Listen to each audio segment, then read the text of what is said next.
Então pessoal, vamos a mais um vídeo aqui onde eu compartilho as minhas notas de aula, exercícios. Agora eu vou compartilhar com vocês um exercício do livro do Shigley, 10ª edição, do capítulo 6, que fala sobre falha por fadiga resultante de carregamento variável, utilizando o método tensão-vida. Então é a questão 6.12, que diz o seguinte: uma barra sólida redonda com um diâmetro de 25 mm tem um sulco de profundidade 2,5 com um raio de 2,5 mm também usinado nela. A barra é feita de aço AIS 1020 CD estirado a frio e sujeita a um torque puramente reverso de 200 Nm. A cor deste material, para essa cor, considere o F 0,9. Aí a letra A pede para calcular o número de ciclos até a falha. E a letra B, se a barra também for colocada também em um ambiente com temperatura de 750 Fahrenheit, calcule o número de ciclos até a falha. Vamos logo para a letra A, que pede para calcular o número de ciclos até a falha. Aqui a gente já vê os dados que eu acabei de comentar. E já vamos observar na tabela A20, que eu até imprimi aqui. Tá bem pequena, mas dá para ver aqui, ó, tabela A20 do livro do Shigley. O aço 1020 CD, aí fornece esses valores aqui, ó. Deixa eu dar um zoom aqui. Aqui nós temos resistência ao escoamento 390 megapascal e resistência à tração 470 megapascal. Esses valores em parênteses aqui é em kPSI. Nós vamos utilizar esses valores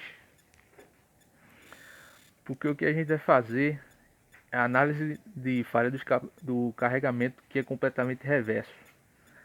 A gente vai precisar fazer isso aqui. Modifica-se o SL, o limite de fadiga não corrigido, para determinar o limite de fadiga corrigido.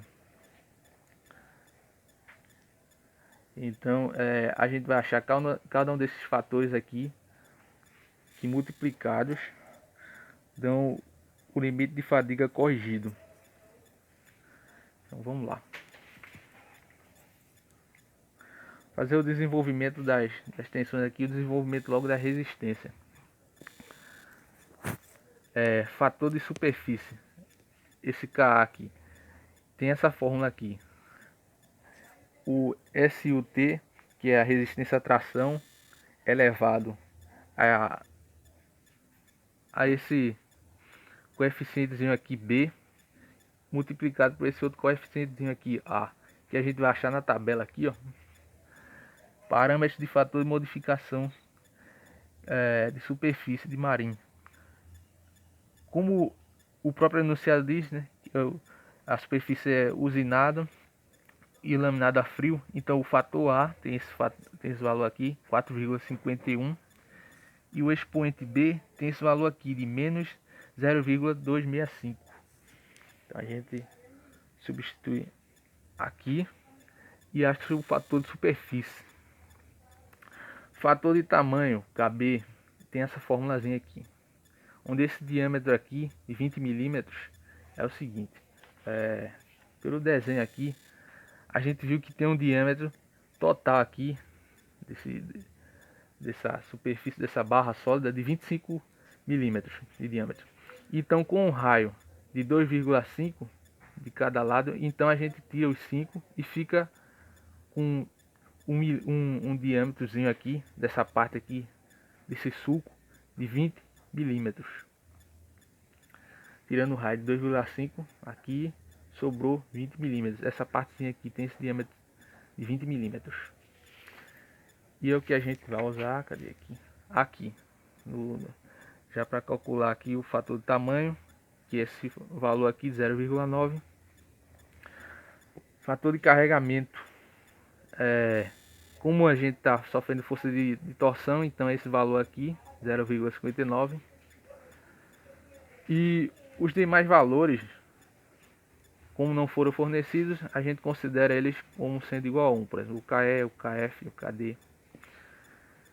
E vamos para o limite de resistência à fadiga, o SL',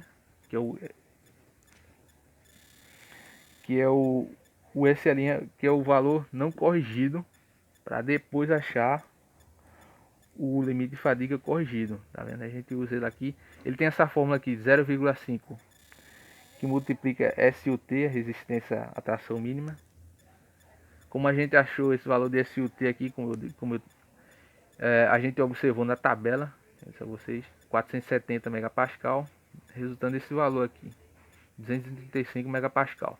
Agora sim a gente substitui na fórmula e acha o SE, o limite de fadiga corrigido, que tem esse valor aqui, 110,19 megapascal.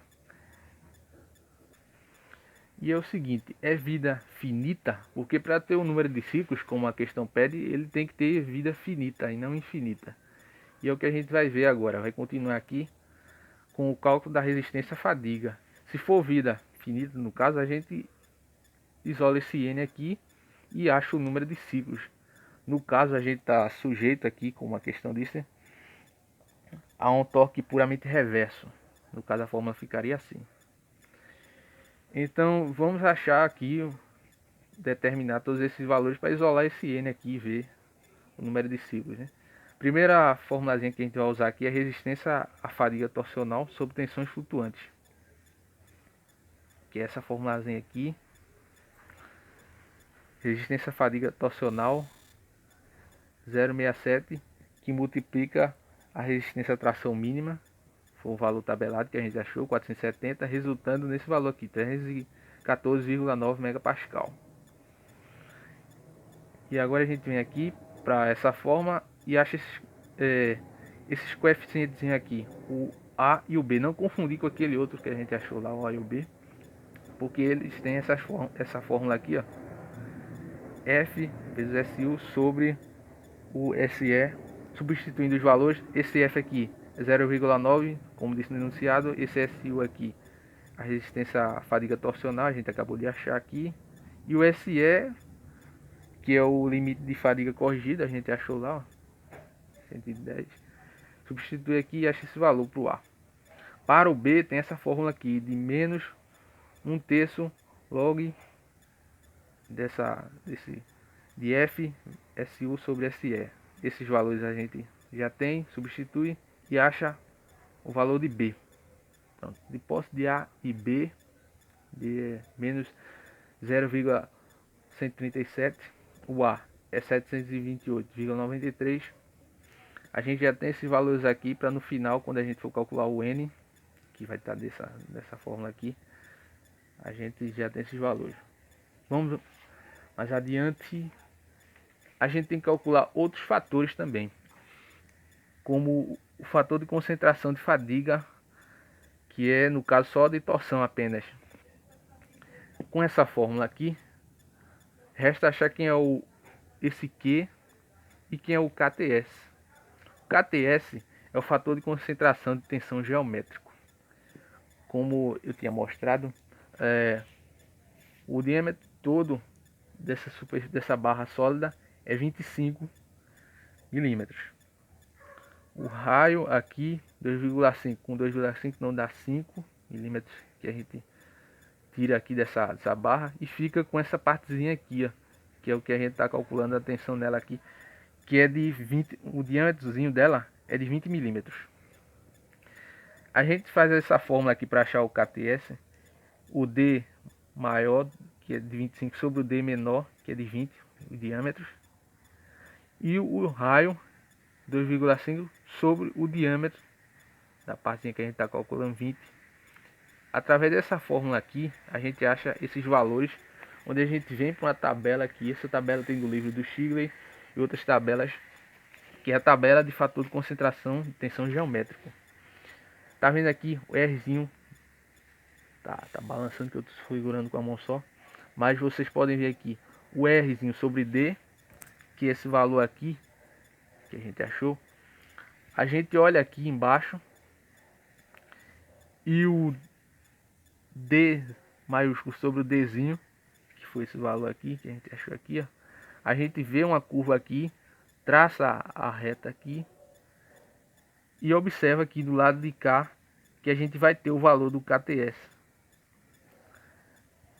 Como nesse caso aqui, essa tabela, essa figura no caso eu não achei uma tão precisa, mas de todo jeito é dessa forma aqui, onde vocês vão obter, desse gráfico, o valor de concentração de tensão, o KTS de 1,39. Então traçando aqui e vendo uma dessas curvas aqui, qual é que coincide com os valores dados também, você acha do lado de cá aqui o valor do KTS. Então, continuando, já achamos o KTS, agora achar o que? Que a sensibilidade é um entalhe. Sensibilidade é um entalhe. Tem essa formulazinha aqui, ó. No caso, se fosse flexão, só modificaria alguns valores aqui, mas como é para torção, então tem essa fórmula aqui, onde a gente substitui aqui, ó, ele pede o valor do SU, da resistência à tensão mínima. Só que no caso que a gente achou em megapascal, mas tinha de lado, como eu mostrei, se vocês voltarem no vídeo aqui, entre parênteses tinha o valor dela em kPSI. Pois é, aqui vai ter que usar em kPSI. Fazendo tudo isso, a gente acha esse valor aqui desse A para achar a sensibilidade ao entalhe. O raio do entalhe, como a gente viu que é 2,5 milímetros, a gente vai usar em polegada. Hoje a gente tira a raiz quadrada desse valor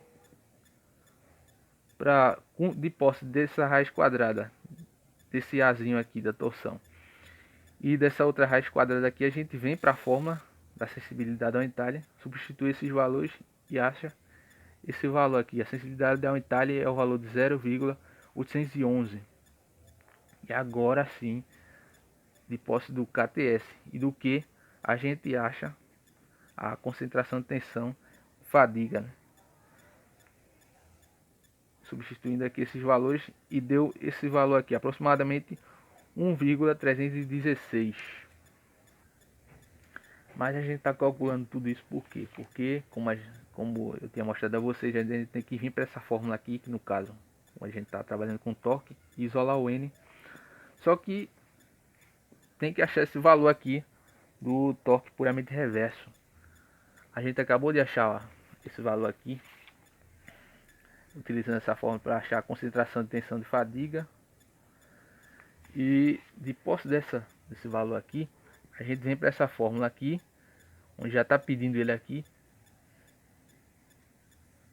vezes essa tensão, esse cisalhamento aqui, com essa fórmula aqui, ó, que a gente faz o seguinte: o torque vezes o raio, diâmetro sobre 2, sobre esse J aqui, momento polar de inércia. Tá aqui a fórmula de cada um.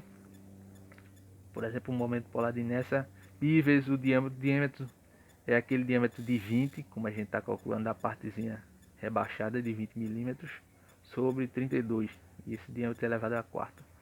Substituir tudo isso aqui, a gente acha essa tensão de cisalhamento que está pedindo, o torque, 200 Nm, o enunciador nos forneceu. O raio, momento polar de inércia, a gente acha essa tensão de cisalhamento aqui de aproximadamente 127,3 megapascal. E agora sim, a gente substitui nessa, já tinha achado isso aqui. Agora com a tensão de cisalhamento, multiplicando aqui os valores encontrados, a gente acha que a tensão, que o torque puramente reverso tem esse valor aqui de 167,56 megapascal.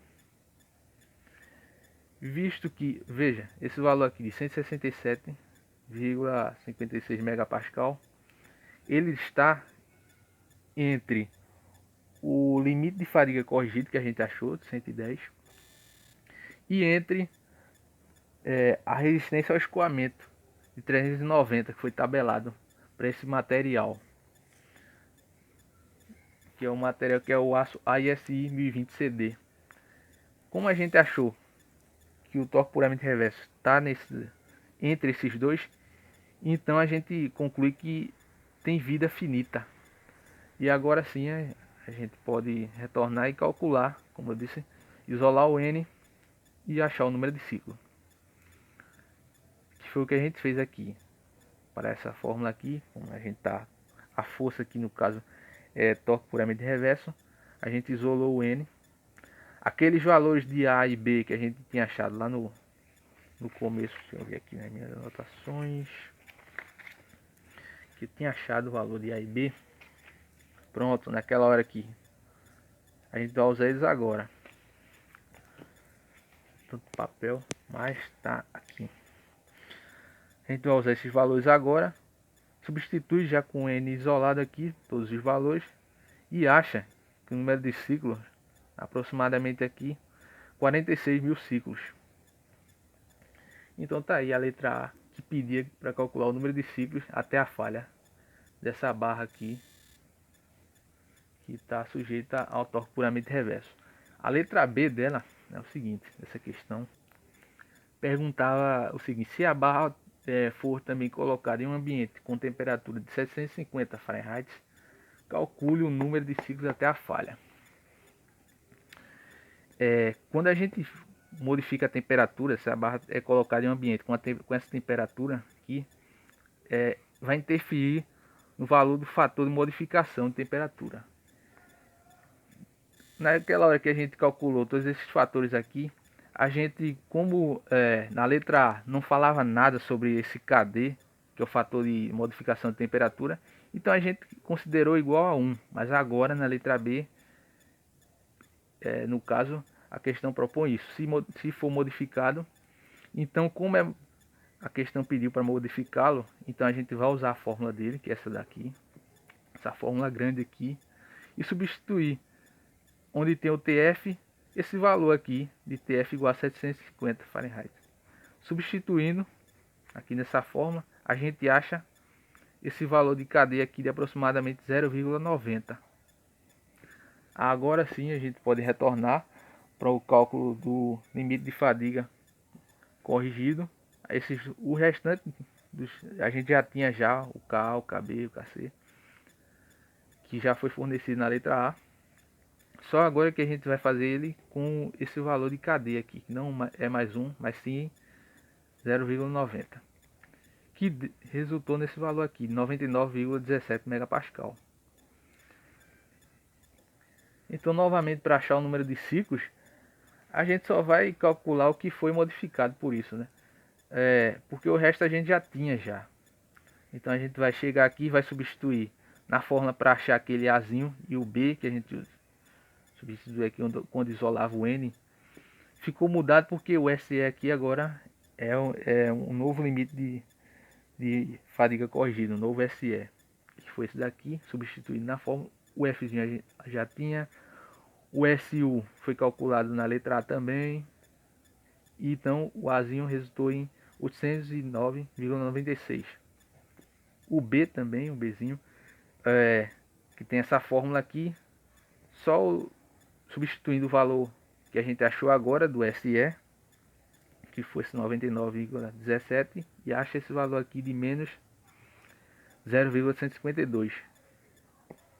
Então a gente retorna aqui, isolando o N, o número de ciclos. O torque puramente reverso a gente achou na letra A. Isolando, a gente acha que o número de ciclos é de aproximadamente 32 mil ciclos. Então essa é a letra B. E com isso a gente finaliza a questão, que ficou um pouco comprida, balançando um pouco, mas eu digo a vocês que não é terremoto, é minha mão só, que eu estou segurando com a mão só aqui.